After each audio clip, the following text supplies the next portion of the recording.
What's up? That was a close game. Boy, it was a clean game, no turnovers. We showed our spirit, and that was cool. That was cool. My son was well, they got booed, the marching band, I heard during halftime, and that sucks. So all right, but anyway, it's got to have good sportsmanship. We'll talk about the Notre Dame game.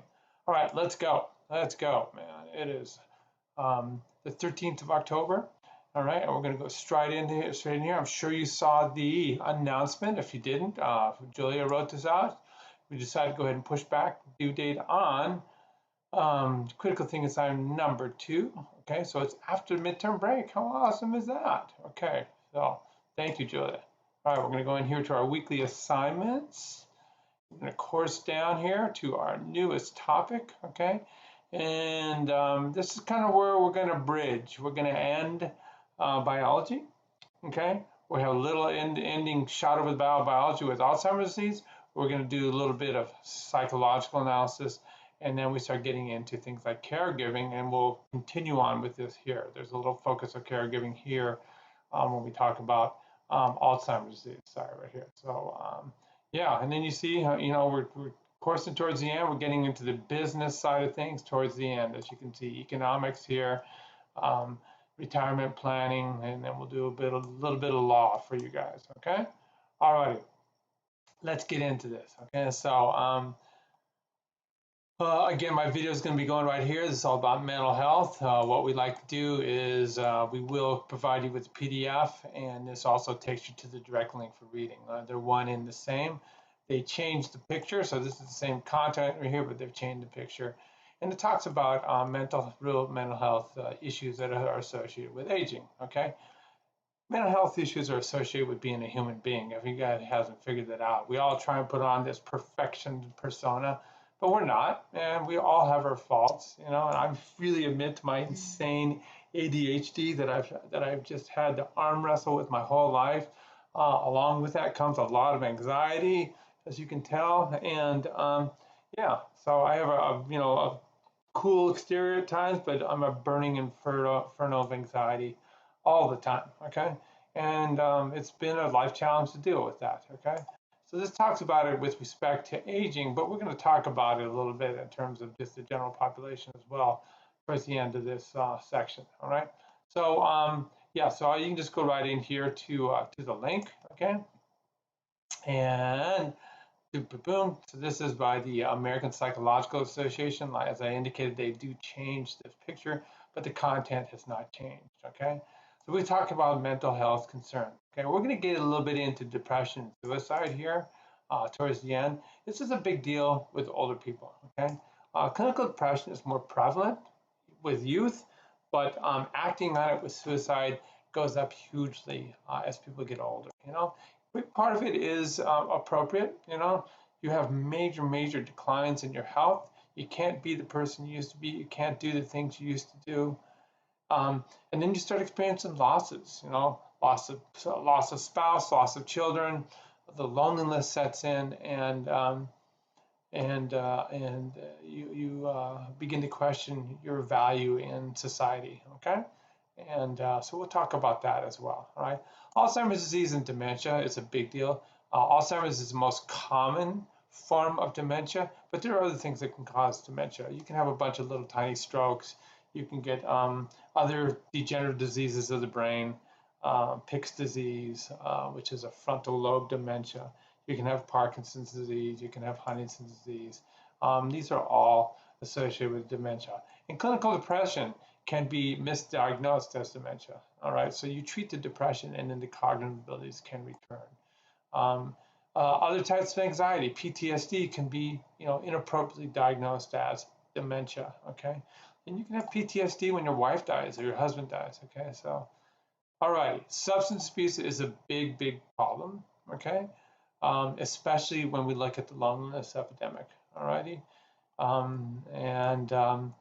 like I said, chronic illnesses, these are all contributors to mental health problems. All right, you're an athlete your whole life, and all of a sudden you can't be that athlete anymore, and it's difficult. It's very difficult. Okay, we need people to specialize in this area, and this is kind of this white paper call out. Please, please, please get in there and become interested in this. So these are the basic issues right here. Okay, all righty. We then ask you to kind of go look at Alzheimer's. Okay, so there's two. We want you to navigate these pages, and the way this works is you just go into this link right here. You see this whole thing is replicated, and again, it's not the most I don't know, could be put together better, this page, but anyways, you click on here for the basics of Alzheimer's disease. Okay, and then they take you down. These are the fact sheets. Okay, this is the written material that will explain everything to you. So you click right in here, and then it talks about Alzheimer's disease and the changes that you see in the brain. And these are the things that the quiz is drawn from: signs and symptoms. Okay, what the causes are. So this takes you to this video that you should watch. Okay, and you can access it here or elsewhere on the site. It talks about genetic risks right here. Okay. And it talks about environmental health style risks.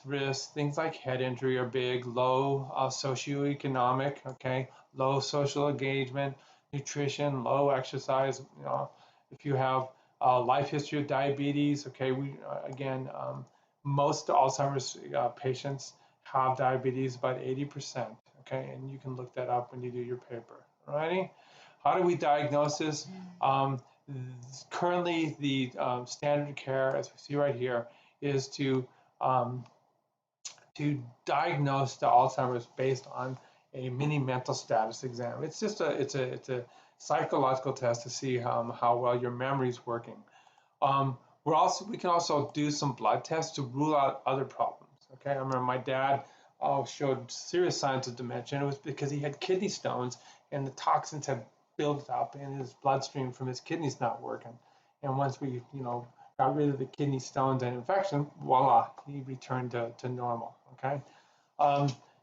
These type of scans right here can be done. They're done in research studies. They're very expensive. They're not the standard of care, and they're not going to pick up any problems until very, very late. All right. So that's where we're at. So the thing we rely on is behavioral analysis. Okay. And then it gets down in here some of the treatments, okay, that are out there, okay. So I encourage you to just kind of work through this. You do notice, sorry, again, at the end, they talked a little bit about caregiving, and this is a huge problem, okay. You're 40-something years old, your parents got dementia, and you got 3-year-olds and 6-year-old kids, it's just like you're sandwiched in between, and your health will be compromised, okay. So that's a big deal. So you can do the same thing here. We're going to go back in time here a little bit, okay? This is the video. You can access it this way again. And we say okay, and it then takes you to the video, which is it's a YouTube video. It's really awesomely done. And then there's another associated video that you can watch as well. All right? Okay, so we're going to get out of there. We're going to go back, and it's the same drill as you go through here. You can access, it says related dementias, okay? Things that I was talking about earlier, okay? Frontotemporal dementia, okay? That is also called Pick's disease. Vascular dementia, okay? Mixed dementias from many, many different types of brain disorders, okay? On and on and on and on. So it gives you a chance to kind of go through all these things. This is related to Parkinson's, Lewy body dementia, okay?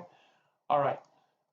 Useful if you are one of those members of society that's whose family member is suffering from dementia. It's good to be informed about this, guys. It's good to find out what's going on. There are no easy fixes. There are no nutritional fixes. Once you're going down that road of having a dementia, it's sadly there's not much we can do for you. Okay. All righty. Going back to this page on depression and how big it is. Okay. So when we look at the onset of major depression, okay, we can see here that with early brain development, and so you guys are the most vulnerable age group right in here, okay? It's because the part of the brain that controls lots of different things. It controls your decision making, okay? It controls your risk-taking behavior, but it also controls where you feel you are positioned with the society. it forms the last, okay? It doesn't really completely form until you're about 30 years of age. And so during that working out phase of the brain, there's a lot that goes on, okay? And so there's a lot of depression in your age group, okay?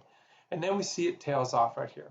That being said, okay, like I was saying earlier, we can then look at this age group, your age group, okay? And deaths per 100,000, okay, by suicide. This is looking at males, okay?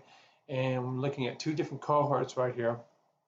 What do we see? We see that as people get older, they're much more likely to commit suicide, even though we see that you're at the low end of likelihood of having depression. When you do have depression, it's much more severe and it's a big, big deal. And that's why we need people like you guys to get in there and be part of this mission of trying to help people out, okay? We can look at the suicide rates, let's move this up here, by gender and ethnicity. And again, this is a male thing for the most part. When we look at suicide, women suffer much greatly from depression, much more significantly from depression. But when we, sorry, I should be bouncing this thing all around. But when we look at who's going to commit suicide, it's a male thing, and we can see this as a function of ethnicity. This is American Indians, Alaskan Natives here, white, non-Hispanics, Hispanics, blacks, Asians. Okay, all righty. So it's a big deal. All righty. Now we can look at some statistics on Alzheimer's disease. Okay, 1 in 10 people over the age of 65. This is an age-related disease, so it goes up and up and up and up. Okay, 2/3 of Americans with Alzheimer's are women. Okay, men are more likely to die younger, and so women stick around, and so this course of degeneration happens greater in women. It's a significant deal. Okay, and we can see this again as a function of age right here. Okay. Women the darker green, men the lighter green right here. Okay, alrighty, and so we can see that 2 out of every 10 by about age 50, age 85. As we get up here approaching 90, 3 out of every 10 in this particular study that's shown right here. Okay, alrighty, so this will help you with your quiz. Okay. Then we now look at the discussion and the absolute crazy cost to our nation. This is how much it will cost you as an individual over your lifetime to finance the care of your parent or grandparent with Alzheimer's disease. Okay, and this is on average. You can far exceed this. Okay, so that's a lot of money. And then you look at what that does. In terms of a national debt, it's just gigantic. We're looking at Alzheimer's is going to, by 2050 will cost people in our country $1.1 trillion.